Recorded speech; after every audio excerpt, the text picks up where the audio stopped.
Good day at magandang araw sa inyo lahat at eto nagpakares pa po tayo ng sasakyan ni Kunsel Jeff at nakita nyo naman po ang aming pinagkarespahan. Nasa Cavite po kami, parting Dasma po. At ito po yung facility na inyong pag-aantayan. Nakita nyo naman po kung gaano ka high-tech at yan po nakasalang na po yung sasakyan ni Konsi Jeff at kami po ay nag-aantay lang dyan, nagkapi-kapi lang po muna, tapos marami pong ginawa dyan.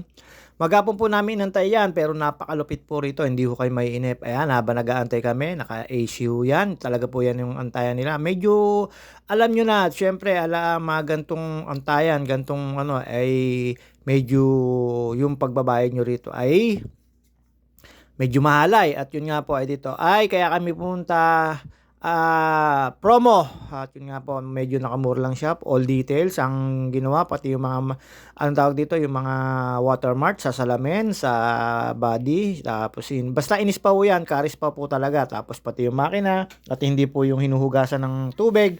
Ang nahugasan lang po ng tubig dito ay yung body, gulong, tsaka po ang dami pong chemical na pampalinis po at napakaganda po talaga naman, pati yung rim po naging balik sa original, sobrang lupit po. Tapos nalaman po namin na taga Calamba rin po pala yung nag-ano dito, yung pinaka abang tawag dito, para manager o ganyan. Tapos hindi naman manager, yung taga Pangasiwa, ayan po yung sasakyan, nakita nyo naman po yan, ayan, ito taga Chaong yan, si Kuya. Karis pa po yan, ganyan kalupit sila, hindi po basta-basta lahat po ng detalye talaga naman na nililinis po niyan. Napakalupit po niyan, taga Quezon daw siya. Ayun nga, Chaong. Layo dito, stayin sila. Meron naman po ayan, nakita niyo naman po yun, medyo pa. At syempre, eto, nandito tayo sa labas. Ayan po, Cavite, Dasma. Hindi ko lang po alam kung anong baryo nakakasakop. Pagdating nyo po dyan sa loob niyan, pwede ko kayo magpa-spa, basta VIP kami. VIP kami. Basta VIP. Ayan po, bawat isa. Meron pong kaya medyo maganda pong pa-car wash to, kaya lang napakalayo. Meron pong paano dito, pag VIP ho kayo, meron ho kayong pa-massage. Ando po sa taas, siyempre kami, nagpa-massage din po kami. Alam nyo na, ilang oras po kami sa massage. Napakasarap naman po talaga magpa-massage. At syempre, eto tayo, dire-diretso lang po tayo dito sa pagmikos-mikos. At eto po, hindi ko po akalain na dati, karga-karga ko lang. Tapos nasa nibelo siya ng papa niya. Tapos lagi kong kasama, basta kada lakad namin, ang dala po namin ay crosswind. Ayan po yung sasakyan ng daddy niya. Dati po talaga, lagi ko lang pong karga. Si Samantha Mionet ay medyo suplada sa akin. Hindi nagpapakarga sa kanya. Minsan lang, pag ngalay na yung mami niya. Pero si Maria Sofia Mangiat Rodriguez, naku po, lagi ko pong karga yun. Napakabait po sa akin.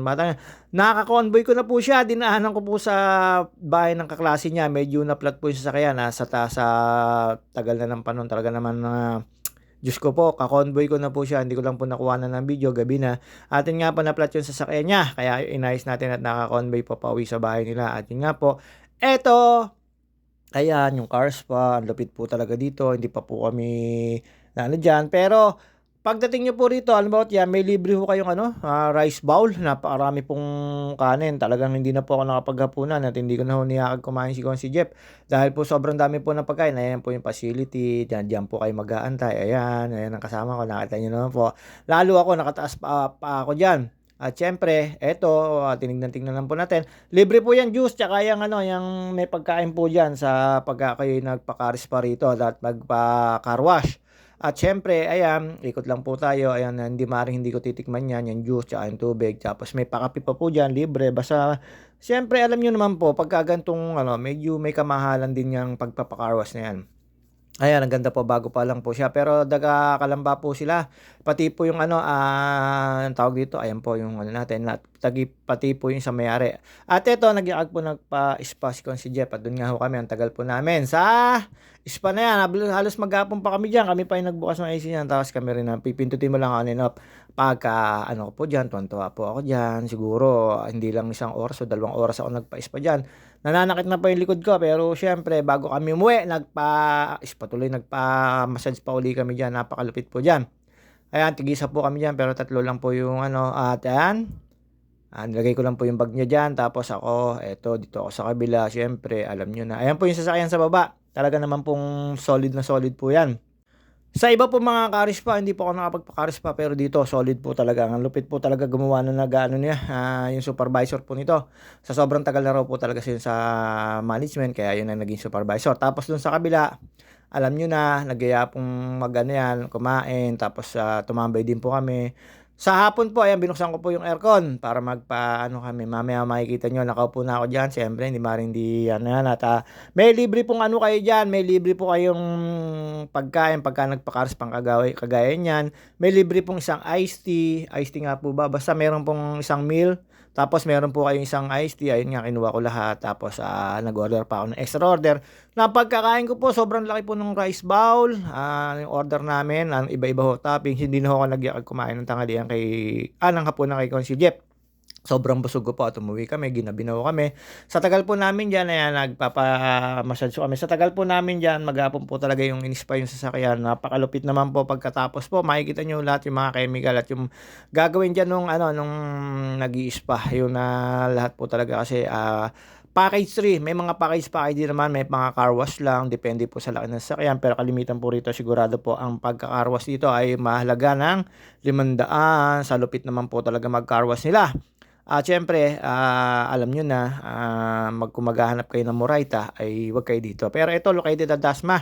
Medyo malayo lang po sa may paliparan highway, papunta po ng tao dito ng Molino. Doon po, medyo malapit po doon. Pero ang nakakasako po sa kanya ay Dasma, Cavite. Pagkakaalam ko po, ayun nga po, ay Nobi. Ang pangalan po ng car wash na to, nakikita ko po doon sa suot na nila. Nobi, Bacani Men. Siyempre, mga taga-Kalamba rin po yun. Tapos may mga taga-ibang lugar po. May stay-in po doon. Meron pong pauwian na sinasabi naman ni ate, yung taga-lista, taga-singil, yung pinagkakatiwalaan sa mga ano dito, ay ang pag-uwi nila ay alas 7 ng gabi. Pero hindi ko po alam kung hanggang oras po sila ng gabi dito pag pagka-car wash. Sa hapon po ang dami po yung mga maghapon po ang dami pong labas-pasok, kaya malakas po itong cars pa na to. At depende na. Pero kalimitan ko po nakikita ay mga nagka-car wash lang.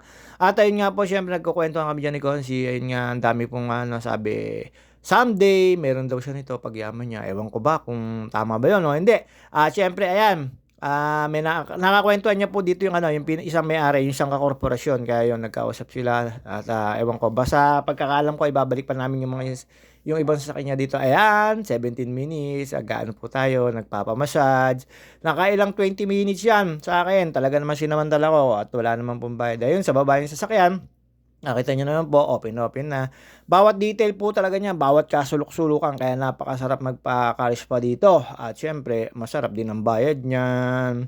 At yun nga po, dadayon ba namin niya kung hindi maganda po yung cars pa na yan. At nagkausap sila at yun nga, taga-Kalamba, taga-Lamesa, yung babaeng pinagkakatiwalaan dito. Napaka dito, yung lalo nung siya, bang tawag dito, nag-bopping, kompleto po pati yung dito, yung gadget, yung ang hangin nila, yung lahat yan. Tapos yun, pindot ulit tayo, 20 minutes. Nakailan 20 minutes na tayo dyan. Siguro may isang oras na po ako dyan na naggagaganyan hanggang sa sumakit na po yung likod ko. At ayan, binuksan niya na po yung hood. Dahil po sa hood ay palilinis din po. Ayan, hindi po nila yan hinugasan ng sasakyan, ng tubig. Ang ginawa po lang nila dyan, pinunasan ng mga chemical or mga pampakintab ng makina. Inalis po yung mga ali-alikabok. Kaya ang ganda po, talagang balik po sa original. Lalo po sa rim, doon po ako medyo napahanga. Talaga namang pag dito naman po kayo magpa-car wash o pa-detail, nakita nyo naman yung mga facility, ang GT, kasama ng Big Boss, alam nyo na. Siyempre, kanang kamay tayo niyan, hindi tayo. Pero ngayong, nasa kaliwa tayo, kaliwang kamay. Ayun. Ayan, nakita nyo naman po, hair tuloy, air dry siya. Tapos, ayan, nakita nyo naman po, kompleto gadget sila. Nakita nyo yung kulay green na yan, vacuum air dry. At syempre, ayan, kompleto gadget yan. Ang dami po mga pang-spray dyan. Talaga namang pabayaran mo po ng suit. Ayan, yung mga nakita nyo po yan. Ayan yung mga gagamitin dyan. Medyo matagal lang po talaga kasi package 3 yan eh. Talaga namang makina, windshield, tapos buong body. Talagang pinakintab naman po. Ang ganda po niyan. Paglabas po niyan, makikita nyo po mamaya talaga. Tapos ayun nga, ulitin ko. Dating karga-karga ko lang na laging nasa manibela ng daddy niya. ay ka-convoy ko na nung pag-uwi namin dahil dinaanan ko po sa classmate niya na flat po yung sasakyan. Ginawa po natin. Siyempre, hindi naman po natin pwede pabayaan ang Maria, Sophia, Manggiat, Rodriguez. At siyempre, sabi pa sa akin, "Kuya, hindi mo ako sasamahan." Sabi ko, "Ang daddy." Yun, tawa lang po siya. Doon po ako sa sasakyan na yan. Tapos convoy po kami pa uwi. At yun nga po. Tapos dumalang po kami ng Mercury Drugs ni Consi at may binili. Kaya medyo nagkahiwalay lang po kami doon sa pauwi sa kanila. At siyempre, ayan, nakita niyo naman po, magarang-magara mamaya yan. Hindi pa po tapos yan. Marahaba-haba pa po yan. Inabot po kami ng gabi dyan. Talaga namang pag-uukulan nyo lang po talaga ng oras kasi kung full detail talaga, pati yung rim, doon po ako humanga sa rim. Talaga naging parang bago. Talaga naman yung punas, yung pahid, tsaka yung mga tawag dito, mga pinahid niya na, at inispray niya. Sobrang lupit po talaga para sa akin tong cars pa na to. Pero ewan ko lang sa iba, syempre meron po mga iba at meron po din siyang kakilala sa Pasig pero hindi ko kami pumunta doon dahil dito po ay promo. Kaya lang medyo mapapalayo kayo, pupunta pa ako kayo ng Dasma. Sa Kalambaho wala akong nakikita pang ganito pero meron naman po mga paano rin po syempre dito. Promo po kaya medyo napalayo kami at napadayo kami dito. Ayan, medyo inaano niya na po yan na nilalagyan niya na po ng mga ano lang tawag dito, mga pang sabon o pang spray. Tapos palipat-lipat lang po kami diyan, panig sa taas, panig sa baba, panig sa taas, panig sa baba, baba sa baba. Yan, tapos sa sobrang lamig po ng AC dito, di namin malaman ni Kuya Jeff kung saan kami pupwesto hanggang tumambay kami dun sa labas. Ayan po yung ticket na pagka po package or di ko alam kung VIP, ayan po yun. Tapos kinuha ko na po yung pagkain, ayan, dalawa po yan. Tapos meron naman po ditong orderan ng mga milk tea, kape.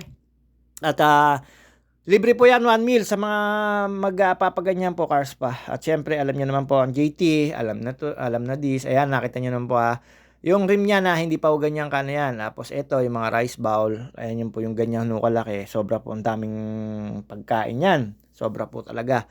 At pumanik po ako sa taas, kinuha ko po naman yung milk tea sa taas. At syempre, hindi na po ako nag-milk tea kasi meron mga juice at tubig naman dyan. Kinuha ko lang yung kay si Jeff. At ayan, dyan, giniginuho kami dyan. Yung waiting area rin yan. Basta yan, pagka napa-spa kayo, ayun po, meron kayong ticket. At eto, tambay lang po tayo dito sa taas hanggang sa pumanik siya dyan. At dyan na lang daw kami tumambay. Dyan din na lang yung pagkain namin.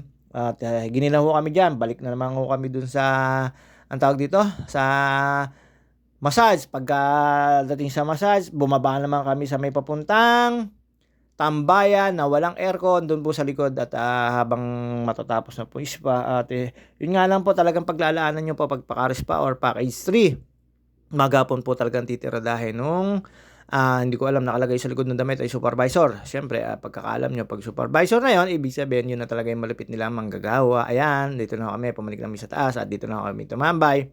Habang pinapanood namin dyan sa taas na yan, eto, dumating na po yung rice bowl. Ay, kano po kalaki yan, no? Tapos yan, mga toppings po, kaya tuwan-tuwa po ako.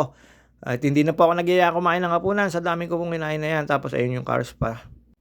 Buti na lang at nandito kami sa malapit. Ayan, dyan ako humanga yung pag dito yan. Nakita nyo naman po talaga. Hindi niya ho tinigilan yan. Siguro mga 15 minutes to 20 minutes bawat isang rim. Kaya sulit na sulit yan.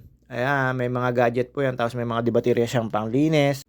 Complete package yan. Tapos hinabol pa namin dyan yung pagpapa-smoke. At yun nga po nung ano na yan, makikita nyo naman po in-spray niya na yan. Tapos natapos niya na po yung mga rim. Napaganda niya na po. Ayan, yung kay Miguel niya kulay pula po, pero alam ko sabon lang po yan, pero mas pang tanggal ng stain yan. Ayun nga po, nung pagkatapos, ayan, nakita nyo naman po, puting-puti na.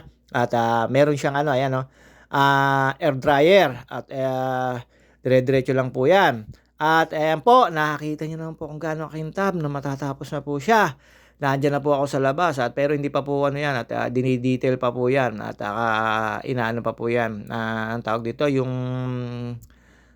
salamin. Ayan.